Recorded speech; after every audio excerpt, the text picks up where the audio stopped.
Makanya kita dari tahun lalu saya berhasil menjual hampir 3 triliun. Penjualan aset-aset bermasalah itu merupakan bagian dari laba juga, laba Bank BTN ini yang tentunya juga memberikan dividen kepada pemegang saham, dalam hal ini juga pemerintah atau negara. Saya Elizabeth Novi, Direktur Aset Manajemen Bank Tabungan Negara.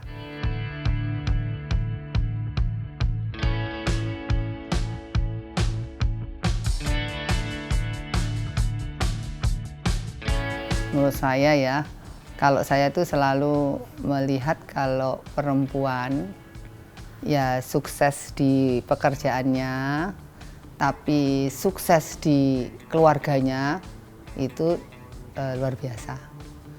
Nah itu sebenarnya hal yang nggak mudah. Jadi kalau role model yang bagus ya contoh Bu Sri Mulyani, saya juga salut, Bu Retno. Menteri-menteri kita itu saya lihat kehidupan keluarganya juga itu nggak mudah Mbak. Banyak ya di BTN juga banyak. Mereka agak susah berkarir karena jadi gini, saya lihat di Bank BTN aja. Pada saat awal, pada saat rekrutmen, pada saat awal pasti lebih pintar anak-anak perempuan. Saya nggak tahu nilainya, kalau nilai juga biasanya bagus, tapi begitu kesini eksisnya itu berkurang. Tapi karena memang secara jumlah juga lebih sedikit ya, secara jumlah, tapi secara persentase saya yakin berkurang dengan berbagai alasan. Saya nggak bisa nih, yang lain mau lembur, yang perempuan pengennya cepat pulang. Yang bapak-bapak, yang cowok-cowok, yang pria-pria mau ditempatkan di luar Jawa, yang cewek-cewek alasannya ada aja. Yaitu tantangan. Jadi kalau ada yang bisa sukses sampai di atas dengan karirnya oke, keluarganya juga baik-baik saja, itu kalau saya sangat menginspirasi. Sangat menginspirasi karena saya merasakan ini bukan hal yang mudah, tapi bukan hal yang tidak bisa dijalankan. Gitu Mbak.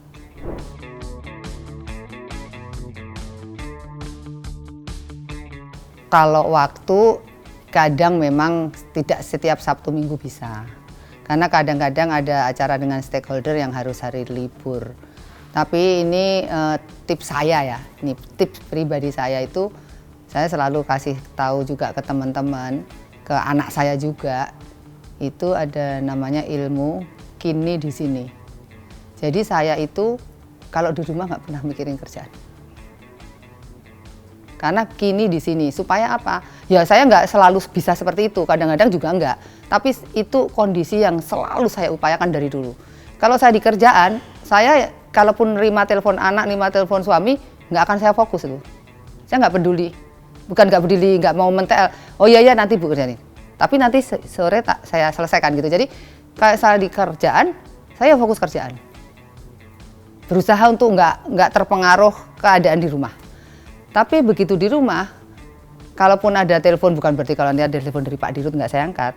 Saya angkat, tapi nggak saya, maksudnya terus saya kok grogi gitu enggak. Saya nggak pernah. Jadi saya fokus di rumah. Misalnya saya lagi goes. Makanya kalau orang-orang itu kan lagi goes, saya seneng goes. Atau saya kemarin nih baru aja hari Sabtu kemarin nih sama Ilham tuh naik gunung. Saya naik Lawu Bu kemarin. Naik Lawu, ya udah. Ada kerjaan ya saya nggak pikirin ya, saya naik Lawu ya naik Lawu. Saya goes ya saya goes. Jadi kini di sini di situ saya fokus di situ. Bukan berarti yang lain nggak, tapi nanti kalau di rumah ya saya benar-benar fokus ngurusin rumah, nggak kepikiran NPL gimana kerjaan. Nah itu mungkin tips ya. Apakah saya akan bisa seperti itu? Ya enggak, kadang-kadang kalau ada masalah ya kepikiran juga, tapi saya akan berusaha untuk tidak ya udahlah itu nanti urusan di kantor, toh saya di rumah nggak bisa ngapa-ngapain juga. Ada apa-apa di rumah loh, saya lagi di kantor nggak bisa ngapa-ngapain juga. Jadi dipikirkan pun nggak akan ada jalan keluar, nggak ada solusi, kecuali kalau yang benar-benar urgent ada apa di rumah, nah saya izin pulang. Tapi kalau cuman masalah-masalah gitu saya nggak pernah berusaha, dan itu latihan ya. Karena sudah terbiasa begitu ya begitu. Dan lama-lama anak-anak juga tahu kalau hari kerja kalau nggak penting nggak akan nelpon, nggak akan gangguin apa. Nah dengan semua itu kan semuanya komitmen ya, dengan keluarga, dengan suami juga komitmennya begitu. Nah tapi kalau di rumah ya kita kan ada juga di rumah, saya lihat ya di rumah tapi lagi ngobrol sama anak-anaknya, suaminya, terus WA-WA urusan kerjaan, itu menurut saya kurang pas. Ya di rumah ya di rumah. Nanti pada saatnya memang harus pas mikirin kantor ya di kantor. Tapi ini tips.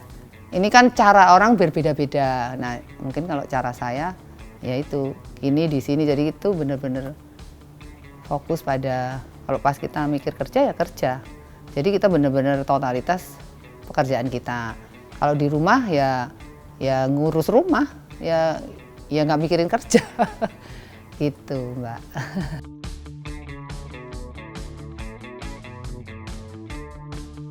Oh masih lah, kalau saya itu harus daki gunung, nge-gym. Saya orangnya komitmen, Mbak.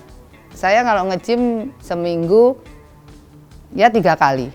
Ya seminggu, kayak tadi malam saya pulang jam 10, ya jam 10 nge-gym. Karena udah komitmen. Jam 10 nge-gym. Iya, enggak. Saya ini seneng olahraga dan seni. Saya terlahir dari keluarga seni sebenarnya. Ibu saya, mungkin kalau orang dulu kenal ketoprak Sabta Mandala ya. Ibu saya itu pemain ketoprak, pemain wayang orang. Bapak saya roncongan. Jadi memang saya lahir dari keluarga seni dan ibu saya juga seneng olahraga, pingpong. Jadi saya itu seneng olahraga dan seneng seni. Tapi memang karena tidak dia dulu orang tua kan beda ya. Mungkin karena saya itu sebenarnya seneng seni. Cuman karena kalau dulu boleh milih, saya sebenarnya pengen ke akademi, seneng nari saya, Mbak. Nah, cuman karena orang tua dulu itu ya masih kolot sih ya. Jadi enggak lah, kamu kalau nari itu untuk hobi aja, jangan untuk kerja. Ya, jadi saya sekolahnya ya bukan sekolah itu. Suruh ke ya kuliah di UGM, kebetulan saya masuk UGM, jadi nggak boleh ke ISI. Nah ya udah, saya ke UGM ya saya jalani, tapi memang pada dasarnya senang seni, senang nari, senang olahraga. Jadi ya saya me time saya ya olahraga sebenarnya, ya nge-gym, kemudian goes. Nah kalau naik gunung itu karena teman-teman di sini pada pengen nyoba. Itu sebenarnya bermulanya pada saat COVID tuh, Mbak. Kan COVID itu outdoor ya, olahraga outdoor, dalam-dalam kan pada nggak bisa, jadi itu mulai seneng juga ternyata.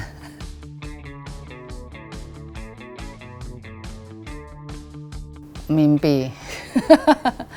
Sebenarnya kalau untuk karir saya rasa kan sudah, menurut saya sudah cukup disyukuri kalau saya menjadi saya karirnya kebetulan di PTN.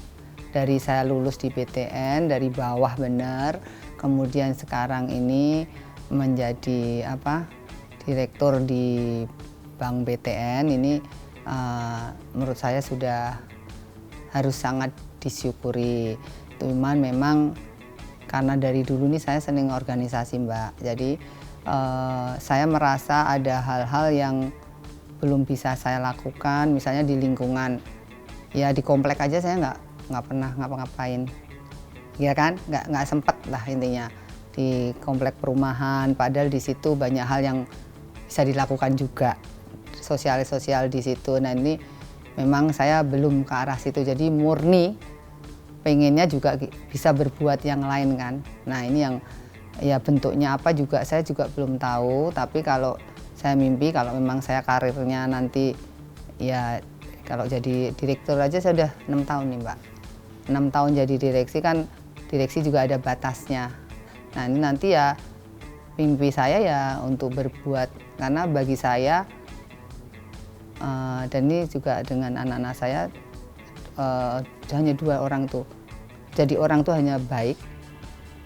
Pokoknya jadi orang tuh harus wajib, harus jadi orang yang baik. Tapi baik saja nggak cukup, tapi harus bermanfaat. Bermanfaat itu untuk keluarga, untuk ini lingkungan kerja, untuk masyarakat, untuk menjadi orang bermanfaat dalam arti luas tuh mungkin sudah, tapi saya masih merasa belum. Jadi itu masih jadi mimpi saya untuk bisa berbuat lebih banyak lagi. Nanti apa bentuknya saya juga belum tahu. Tapi saya merasa kok pekerjaan terus gitu kan. Nggak pernah berbuat sesuatu yang, nah ini yang mimpi saya. Nah itu bentuknya apa terus terang belum tergambar. Tapi saya mempunyai cita-cita itu, Mbak. Bahkan ya karena saya senang nari ya. Tapi kepikiran kecil-kecil. Besok kalau pensiun ya, karena saya ini nari kan, saya mau bikin pendopo masyarakat tak ajarin nari. Kumpulin di ini, aku bikin pendopo, tak ajarin nari, tak suruh pentas kemana-mana. Nah gitu-gitu, free, gratis misalnya gitu. Itu mimpi-mimpi, tapi nantilah.